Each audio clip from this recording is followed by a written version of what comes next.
결국 국제 유가가 최근에 안정된 데다가 미국의 생산성 향상 대비 임금 상승률은 낮으니까 기업들이 굳이 그렇게 제품 가격 인상할 동기를 못 느끼고 심지어 어디는 인하의 동기를 느낄 때 그때가 인플레가 사라지는 시기죠. 블랙 프라이데이에 할인을 많이 해주겠죠. 인플레가 우리가 이제 12월에 11월 달 인플레를 볼 텐데 더 떨어질 가능성이 있잖아요. 현재 상태로 본다면 그래도 연말에 주식 들고 가고 싶다. 프리즘 투자자문의 홍춘욱 대표 나와 계십니다. 대표님 어서 오세요. 네, 오랜만이에요. 안녕하세요. 오랜만에 뵙습니다. 네. 산타랠리 얘기 또 할 수밖에 없습니다. 이맘때가 되면 또 하는 얘기고요. 네. 산타랠리가 아까도 말씀드렸지만 찾아봤더니 사실 지금이 아니라 크리스마스 전후로 해서 그러니까 정말 뭐 연말에 장 종료 한 5일 전 이렇게 얘기를 하더라고요. 근데 벌써부터 좀 얘기가 나오고 있고 11월도 좀 많이 올라서 올해는 어떨까 생각이 드는데 어떤 생각 갖고 계십니까, 대표님? 이제 주식 들고 가자. 들고 가자. 결론부터 말씀해 주시네요. 역시 들고 가자. 왜요? 일단 뭐 이제 9월 달에 한번 패닉을 경험했잖아요. 네. 9월에 10월, 9월부터 시작해서 10월까지 이제 2달 정도 시장에 패닉이 출현했던 가장 중요한 이유가 결국 인플레 이야기였잖아요. 특히 여기다가 이스라엘 하마스 전쟁까지. 굉장히 큰 충격이었는데 또 지나고 지금 11월 하순이 돼서 이렇게 보니까 유가는 다시 77불 더 나가서 이스라엘 하마스 사이에 뭐 여러 가지 이제 자기들의 정당성을 보여주기 위한 그런 언론전들은 되게 많습니다만 격화되기보다는 이제 조금 휴전의 분위기도 있고 그런 상황이 일단 가장 결정적인 이유겠죠. 그런데 이제 저는 더 중요한 게 바로 인건비가 안 오르고 있다. 인건비. 그러니까 고용은 되게 좋은데 네. 어제 발표됐던 미국의 신규 실업수당 신청자 수 이것도 뭐 20만 명 맞아요. 이거밖에 안 나올 정도로 거의 뭐랄까 할까요? 완전 고용 상태가 유지되는데 지난달 발표됐던 미국 고용 보고서에서의 임금 상승률은 전월 대비 0.2%. 미국 소비자 물가 상승률이 전년 동기 대비해서 한 3% 정도 오르고 있는데 실질 임금도 그 정도밖에. 그러니까 제로 임금 상승이죠. 이러면 어떻게 되냐 하면 자연스럽게 경제는 4.9% 성장했는데 임금 실질 임금은 제로다. 그럼 이 차이가 벌어지죠. 이걸 저희들은 이제 뭐라고 부르냐면 기업들의 이제 체감 인건비가 떨어졌다. 왜냐하면 매출 잘 내면서 생산성 향상된 거에 비해서 임금은 안 오르니까 이 차액은 다 기업의 마진이거나 체감 인건비의 하락 또는 수지 개선이 되는 거고 그때 기업들이 이제 둘 중에 하나 판단을 하거든요. 그냥 삼성전자와 애플이 있다라고 한다면 애플은 가격을 인상하죠. 아무리 자신들의 생산성이 향상되고 뭐 잘 팔리더라도 거의 가격 조정 안 해주죠. 반대로 삼성전자는 매출 확대와 시장 점유율의 확보를 더 중시하는 경영 철학이 있잖아요. 그렇지 않습니까? 불황에 투자하고 그리고 치킨 게임 하죠. 그러니까 여기는 가격을 인하하겠죠. 자, 어디가 더 많으냐? 뭐 당연히 브랜드도 있겠지만 저가 소비재나 또는 대중 소비재 쪽에서는 삼성전자 쪽이 압도적으로 더 많은 기업들이 이렇게 하잖아요. 그러면 결국 어떤 일이 벌어지냐면 럭셔리 소비재야 안 움직이겠지만 이런 대중 소비재, 저가 소비재 쪽은 가격이 오르기보다는 떨어질 가능성이 높아지는 거죠. 따라서 이걸 이제 저희들은 합쳐서 뭐라고 부르냐면 단위 노동 비용이라고 부르는데요. 네. 별거 아닙니다. 임금 상승률에서 생산성의 변화를 뺀 거예요. 그래서 이게 떨어진다. 그럼 임금이 떨어졌다는 뜻이 아니라 네. 생산성이 임금보다 더 많이 올랐다. 그럴 때 기업들의 수지 타산이 좋아지고 그럼 미국 기업들 실적 좋아지는 게 바로 이것 때문이죠. 여기에 제품 가격 어떻게 할 거냐? 인하하는 데가 나올 거라는 거죠. 그러면 인플레 어떻게 돼요? 떨어지겠죠. 결국 국제 유가가 최근에 안정된 데다가 미국의 생산성 향상 대비 임금 상승률은 낮으니까 기업들이 굳이 그렇게 제품 가격 인상할 동기를 못 느끼고 심지어 어디는 인하의 동기를 느낄 때 그때가 인플레가 사라지는 시기죠. 따라서 이 두 가지를 종합해 보면 유가도 빠지고 또 기업들 입장에서 급하게 제품 가격 인상해야 될 요구도 없다 그러면 블랙 프라이데이에 할인을 많이 해주겠죠. 그러면 이게 인플레가 우리가 이제 12월에 11월 달 인플레를 볼 텐데 더 떨어질 가능성이 있잖아요. 그러면 우리가 12월 중순쯤에 11월 소비자 물가가 2자를 찍었는데 시장이 빠진다. 좀 이상하잖아요. 그냥 안 빠진다 정도는 되지 않냐. 그러니까 11월에 미리 땡겨서 12월은 다 휴가 가는 분위기가 조성돼서 한산할 수는 있지만 네. 뭐 시장이 그렇게 아주 비관적으로 볼 만한 재료는 이제 우리가 모르는 외부 충격. 지금 뭐가 준비되고 있을지 모르지만 우리의 인식 범위 밖에 있는 충격들은 저희가 알 수가 없으니까 그래서 시장이 갑자기 급락할 수 있다. 뭐 이런 이야기는 언제든지 저희는 오픈 마인드지만 현재 상태로 본다면 그래도 연말에 주식 들고 가고 싶다. 이렇게 결론 내립니다. 그래서 결론은 들고 가자. 근데 대표님께서 이제 말씀해 주신 이 여러 가지 이렇게 되면 이렇게 될 거고 이 연결고리들 중에 중간에 하나 그래서 기업들은 제품 가격을 내릴 거다라는 부분에서 약간 이제 물음표가 저는 개인적으로 좀 들었는데 그러니까 상승의 압박이 그만큼 좀 줄어들 거라는 거지 그러니까 이거는 할인을 좀 많이 한다는 얘기입니까? 소비 시즌 말씀하시는 거예요? 그렇죠. 그러니까 네. 연말에 소비 시즌에 할인폭이 커질 수 있는. 할인폭이 커질 거다. 예, 왜냐하면 생산성이 향상되면 기업들 입장에서 이게 예전에 생산된 물건이 보다 훨씬 더 싸고 좋은 걸 만들 수 있다는 뜻이거든요. 그러면 철진한 상품, 재고 상품들을 털고 싶죠. 그래도 털어도 괜찮죠. 왜냐하면 새로 만들어지는 제품이 품질도 더 좋으면서 더 저렴하게 생산하니까. 네. 그런 입장에서는 보통 이런 일들이 벌어질 때 기업들은 제품 가격의 인하를 많이들 선택하죠. 물론 이제 계속 만성적으로 인하하면 브랜드 가치를 떨어뜨리게 되는데 사실 뭐 제조업 경기는 지금 안 좋잖아요. 미국 ISM 제조업 지수 보면 아직도 45포인트 정도에 있을 정도로 되게 제조업 경기는 안 좋은데 전 세계 경기가 그래도 지금 블랙 프라이데이 만나서 나쁘지 않아요 그러는 게 하도 여행객들이 많이 다니고 서비스 경기가 좋아서 생긴 일이니까 제조업 입장에서는 지금처럼 이렇게 생산성 향상되고 임금이 못 오를 때 한번 뭐 재고 털어가고 싶은 생각들은 할 수도 있다. 그렇게 생각하는 거죠. 앞서서도 이 생산성 얘기는 잠깐 저희가 뭐 대답을 나눴었는데 대표님께서는 생산성이 확실히 좀 향상이 되고 있다라고 보십니까? AI 테마 이후에 굉장히 좀 생산성이 화두가 많이 되잖아요. 네, AI 이야기는 이제 네. 뭐 쉽게 얘기해서 테마고요. 그게 이제 시장에 영향을 미치느냐 아니냐에 대해서는 내년 이야기를 할 때 우리가 그걸 들고 나올 수는 없다. 왜 그러냐면 정보통신혁명이든 로봇 혁신이든 드론이든 AI든 쭉 세상을 바꾸는 이런 혁신적인 기술들은 10년, 20년을 두고서 사회에 번져나가거든요. 그렇기 때문에 처음에 이제 초기 수용자들은 벌써 저를 비롯한 챗GPT 다 쓰고 있어요. 심지어 저희는 유료 결제까지도 하거든요. 그런데 그 다음에 캐즘이라는 게 나옵니다. 이게 뭐냐면 초기 수용자와 대중 선도자 사이에 거대한 절벽이 있어요.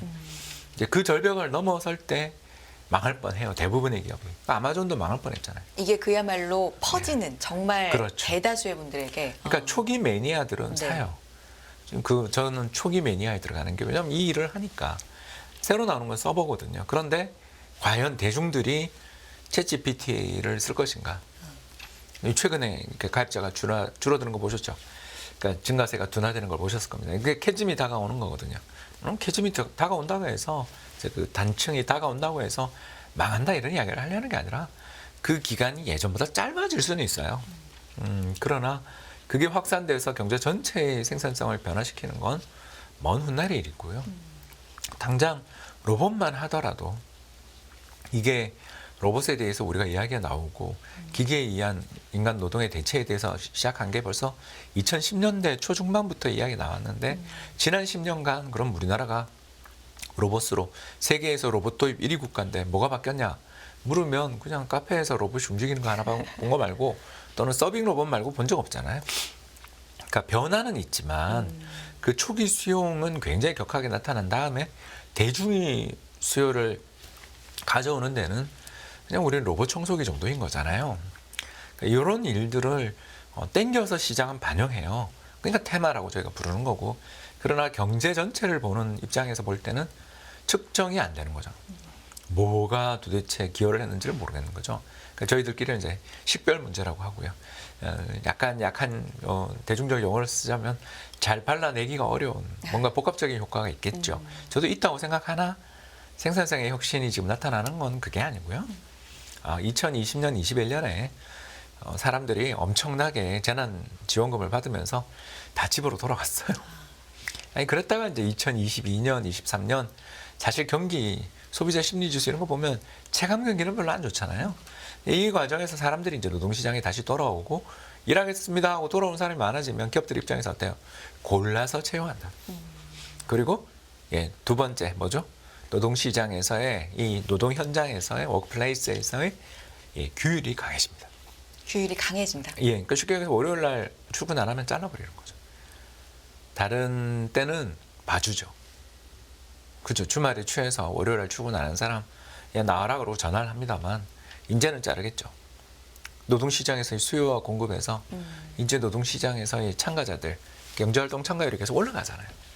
그러니까 뭔가 이제 돈이 떨어진 거죠. 그때 과잉저축들 이런 것들이 돈이 떨어지면서 사람들이 노동시장에 계속 나오고 있는 거고 그래서 경제활동 참가율이 올라가잖아요. 그래서 실제로 보면 취업자 수는 계속 늘어나고 있는데도 실업률이 요새 오르죠. 3.9까지 갔잖아요. 얼마 전 3.4, 3.5였는데 죄송합니다. 3.5, 3.6이었는데 0.3이지만 올랐다라는 건 뭐 의미하냐면 취업이 줄어든 게 아니고 취업은 굉장히 좋고 뭐가 올랐냐면 집에서 쉬던 사람들이 이제 일하러 나온다. 네. 그리고 그 사람들의 임금은 싼 거죠. 그래서 임금 상승률, 전체 경제 임금 상승률이 둔화되는 거죠. 그러니까 이게 전형적인 어떻게 보면 경기가 이제 정점을 치고 후퇴되는 시기의 특징인데 미국 경제의 좋은 점이 경제가 후퇴로 간다고 해서 그게 불황이냐는 전혀 다른 문제예요.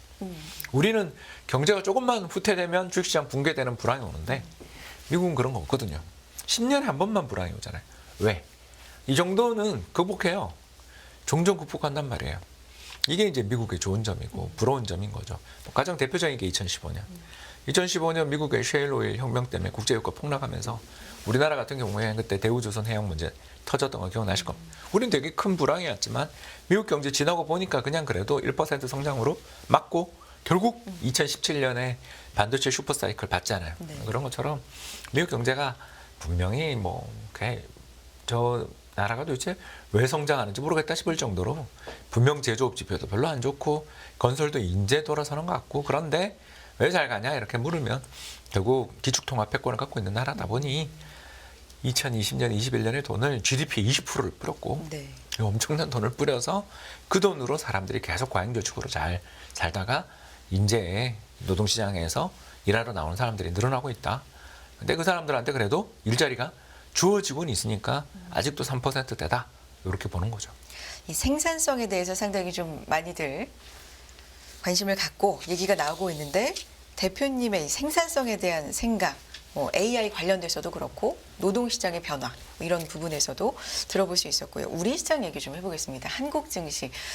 미국 시장에 비해서 좀 아쉽다라는 평가도 있고 그래도 최근에 불확실성이나 여러 가지 변동성을 딛고 가고 있다라는 평가도 있는데 전반적으로 어떻게 보십니까? 역시 똑같아요. 미국 장 좋을 때 우리가 빠지지는 않더라.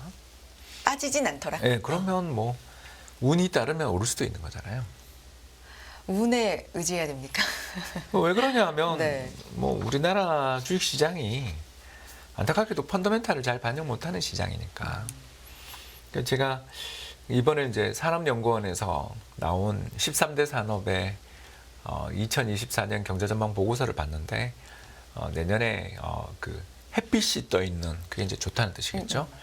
햇빛이 떠 있는 산업이 3개였어요. 그게 반도체, 정보통신 그리고 조선이에요. 네. 근데 그 주식들 보면 별로잖아요. 많이 빠졌다 회복되는 정도이고 조선주 같은 경우는 여름에 올랐던 거 다 반납한 상태죠. 반대로 내년에 비가 오는 산업이 몇 개 있거든요.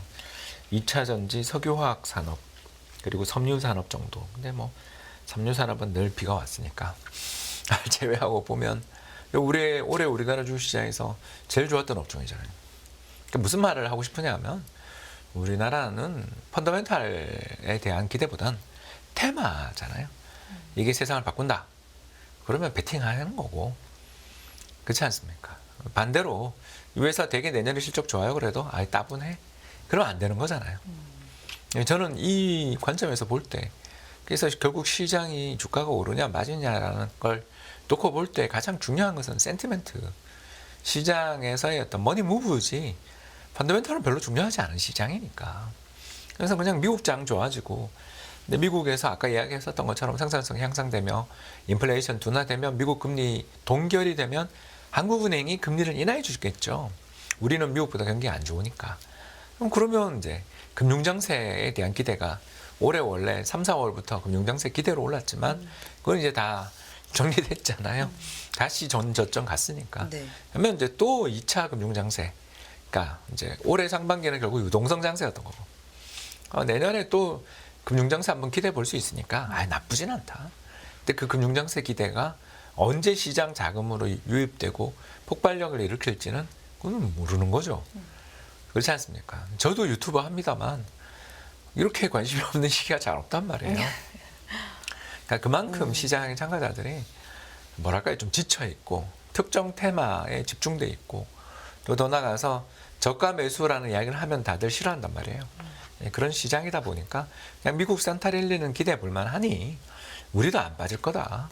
근데 이제 다만 좀 답답한 게 올해 연말 또 우리 저 10억 넘는 주식 들고 계시는 분들 세금 내는 양도소득세 시즌이 곧 다가오니 올해 차익이 많이 났던 데들은 이익 실현하고 다시 사는 게 낫잖아요. 냉정하게.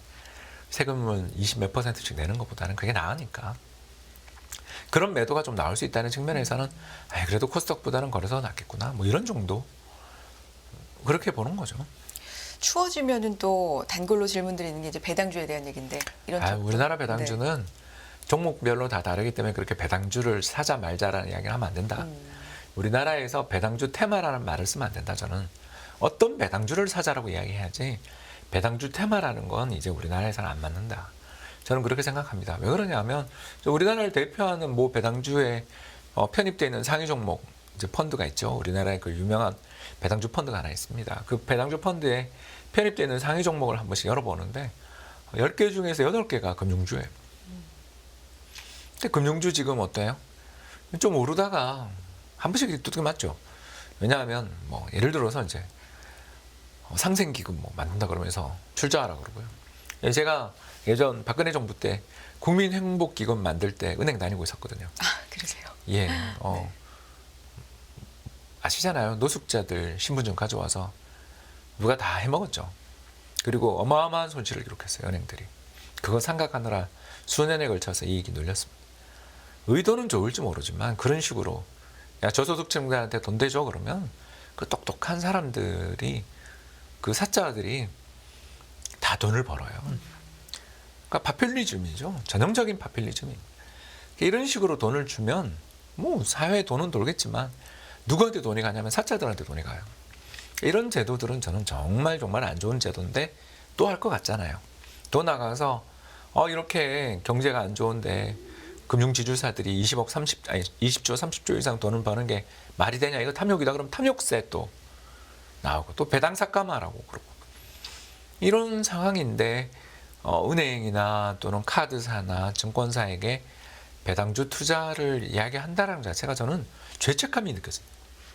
그냥 우리나라에서 너무너무 사업도 잘 되고 배당도 꾸준히 주는 회사가 주가가 많이 빠져서 배당 수익률 4%에 5%에 하는 그런 이제 내년에도 이익이 좋고 이 배당하는 거에 대해서 정부가 규제를 하지 않는 산업에 있는 배당주들은 저는 뭐 한번 투자해 볼 만하다고 생각되지만 배당주는 연말에 한다라는 식의 테마는 이건 오히려 투자자들을 죄송합니다만 골탕 먹이는 가능성이 높다라고 보는 거죠. 네. 지금까지는 미국도 그렇고 우리도 그렇고 지금까지 지금 현재 얘기를 좀 해봤다면 이제 내년 얘기를 좀 해보겠습니다. 일단 미국 같은 경우는 뭐 저희가 앞서서도 간밤에 나온 현지에서의 얘기들 정리해봤습니다만 굉장히 좀 장밋빛 긍정적인 얘기들 많이 나옵니다. S&P 500 뭐 5천 얘기도 나오고요. 어떻습니까? 금리 인하 기대감도 좀 높아지고 있는데 대표님 생각 듣고 싶네요. 저는 뭐 빠르면 2분기 뭐 근데 할 거면 아마 잭슨홀 컨퍼에서 이렇게 잭슨홀 컨퍼런스가 8월에 열리니까 그 8월 이후에 하지 않겠나. 그렇게 인하요. 인하를 하지 않겠나 네. 생각하고요. 그러면 지금 시장의 예상보다는 약간 뒤로 보시는 거네요. 그러니까 이제 제가 왜 이런 네. 말씀을 드리냐면 연준 특히 파월 의장은요. 네.